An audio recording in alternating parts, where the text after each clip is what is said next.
होळी म्हणजे वाईटावर चांगल्याचा विजय. हिरण्यकशिपू नावाचा राजा होता. तो स्वतःला देव मानायचा. त्यांचा मुलगा होता प्रल्हाद. त्याने आपली भक्ती करावी असा त्यांचा अट्टाहास होता. पण प्रल्हाद हा भगवान विष्णूंचा परमभक्त होता. विष्णू भक्ती करतो म्हणून हिरण्यकशिपूंनी प्रल्हादला अनेकदा मारण्याचा प्रयत्न केला, पण तो यशस्वी झाला नाही. त्याने आपली बहीण होलिका हिला मदतीला बोलावले. तिला आगीत न जळण्याचे वरदान होते. होलिका प्रल्हादला मांडीवर घेऊन आगीत बसली, पण प्रल्हादच्या भक्तीमुळे तो वाचला आणि होलिका मात्र जळून भस्म झाली.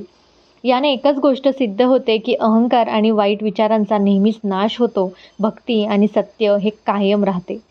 वाईट विचार, वाईट कृत्य आणि अहंकार जळण्याचा दिवस म्हणजे होळी.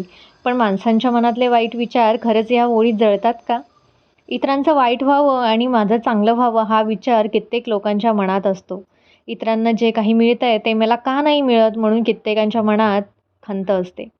खरं तर सगळ्यांना सगळं कधीच मिळत नाही आणि हे सत्य आता स्वीकारायला हवं. तुम्हीसुद्धा या होळीला तुमच्या मनात असलेले नकारात्मक विचार हे सगळे या होळीमध्ये जाळा आणि नवीन प्रवासाला सुरुवात करा. तुम्हाला एखादी गोष्ट करायची आहे पण भीती वाटते आहे, कसं करू समजत नाही आहे, तर या होळीपासून निश्चय करा आणि त्या गोष्टीला सुरुवात करा.